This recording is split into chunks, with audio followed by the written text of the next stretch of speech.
Tonight, we are going to take a look into the definition, the legal framework, and the effectiveness of sexually violent predator laws in the state of California. Let's define what it is meant by a sexually violent predator.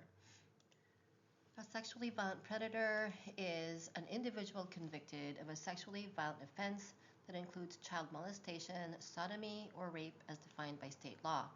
They are diagnosed with a mental disorder predisposing them to reoffend, and they have been assessed by forensic psychiatrists or psychologists to be a risk to public safety if released into the community. SVPs are subject to civil commitment laws, meaning they can be involuntarily committed to a state mental hospital for treatment after serving their sentence. Look at DSM diagnoses that are associated with SVPs. Some common diagnoses linked to SVPs are paraphilic disorders like pedophilic disorder, voyeuristic disorder, and exhibitionism. These disorders are directly linked to the likelihood of committing sexual offenses. Another DSM diagnosis is antisocial personality disorder, which is also linked to SVPs. Some argue, however, that ASPD should qualify as mental disorder. However, others say that not all sex offenders with antisocial personality disorder should be committed as SVPs. Mental abnormality or disorder is a term used to describe conditions that affect the emotional regulation or one's ability to control actions and making them a danger to others. Some current SVP laws in California. So the SVP laws were designed to provide civil commitment of individuals who were deemed to be sexually violent predators. This allows for the involuntary commitment of sex offenders after they have completed their prison sentence. And the criteria for commitment is 1, they are convicted of a sexually violent offense. 2, they must suffer from a diagnosed mental disorder. And 3, as a result of the disorder, they must represent a risk to public safety if they are released into the community. Evaluations are conducted by forensic psychiatrists or psychologists who assess the individual, whether the individual meets the criteria for SVP commitment. SVP commitment is a placement in state hospitals for an indeterminate amount of time. They are there until they are no longer deemed a risk to public safety. In California, there are 2-year periodic reviews that determine their eligibility for release. Let's look at the effectiveness of California's SVP laws. Sex offenses are the only type of offense that carries with it additional requirement to register as a sex offender, even after their sentence in prison is completed and after they have paid their debt to society. In California, DSH administers the Conditional Release Program, which transitions individuals from a state hospital to the community. There have been 56 people in the Conditional Release Program since it started in 2003. 2 people were convicted of criminal acts, 1 possessing child sex abuse material, and the other conviction was a violation of a reporting requirement.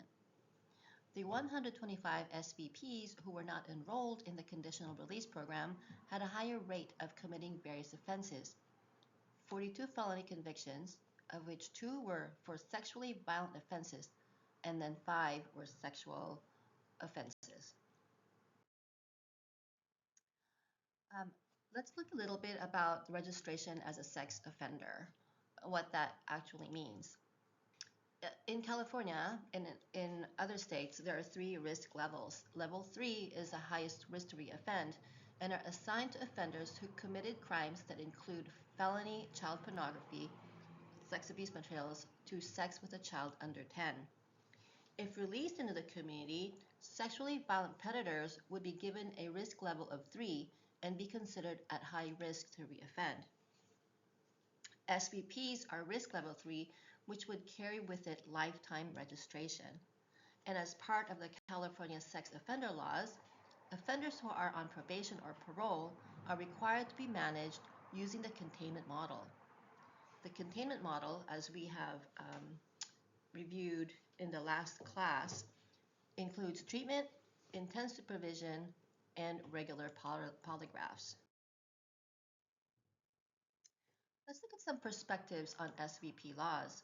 Some of the pros on these laws is that it protects public safety and then it provides long-term treatment with regards to having individuals be involuntarily committed in an institution.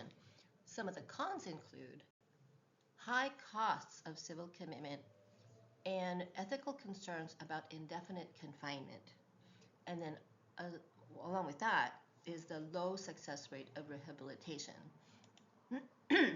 Now, let's look at paroling SVPs to state hospitals. One might think of some pros for committing an SVP to a hospital who has completed their sentence to include an increased potential for rehabilitation, and considering the safety of the community, being a patient at a hospital seems like a better alternative to indefinite incarceration in prison. In a state hospital, they could get treatment that includes therapy, medication, and mental health treatment, which is aimed at reducing dangerousness. Let's look at some cons, though. Some cons, are hospitals truly rehabilitative? We're going to cover, I'll look at Coalinga State Hospital in a few minutes. And are we looking at the cost? It's $218,000 a year per person. That is taking funds away from areas like mental health services or funding residences for reentry programs.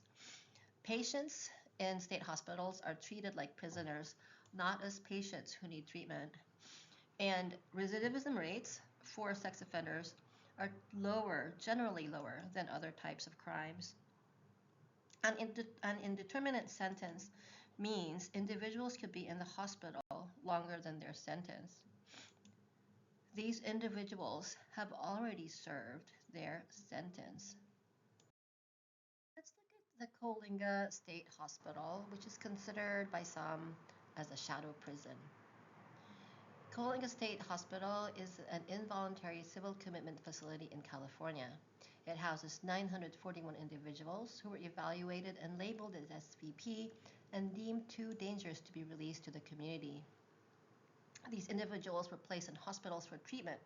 Instead, they are deprived of basic patient entitlements such as wearing their own clothing and having a telephone. After they have served their prison sentence, individuals who are labeled SVP are further evaluated by forensic psychiatrists or psychologists to determine their dangerousness and if they are at risk of committing future crime. This reads like The Minority Report, a novel by Philip K. Dick, a science fiction novel. In the novel, the pre-crime department apprehends people and incarcerates them based on information they receive from psychics. In the case of SVPs who are placed in state hospitals, they are incarcerated indefinitely for a crime they might do, which is a violation of their civil rights and due process. So let's talk about some of my perspectives on SVP laws. Individuals who are SVP and involuntarily committed to a state hospital have already served their prison sentence. There is an ambiguous definition of quote-unquote diagnosed mental disorder, which could lead to uneven applications of the law and influence how individuals are treated. Treatment efficacy and civil commitment it's unclear if treatment is effective for individuals categorized as SVP, and the criteria for determining quote likely to reoffend unquote is subjective and vague, which could lead to inconsistency in assessments. My concern is that there are also civil rights violations because involuntary commitment to a hospital violates the Constitution against double jeopardy. They are being tried twice for a crime. And my point about pre-crime detention, if we look at the SVP laws allow for involuntary civil commitment based on a diagnosis of a mental disorder and crime that was committed.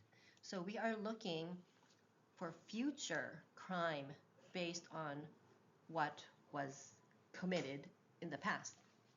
An indeterminate sentence could mean that the rest of the individual's life, that they will be incarcerated in a state hospital even after they have finished serving their prison sentence.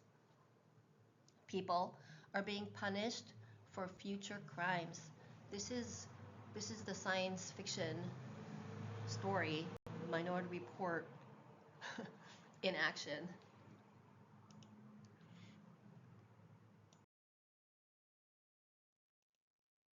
And to summarize, we looked at the definition of SVP and also the DSM diagnoses that could lead to an SVP classification.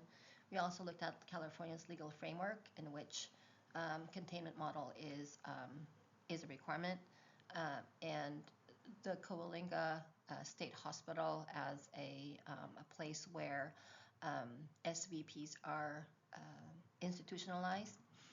We also looked at some effectiveness and concerns of the SVP laws. And there is a need for policy reform because of a lack of regulation, consistency across jurisdictions, and compassion for human beings. Thank you.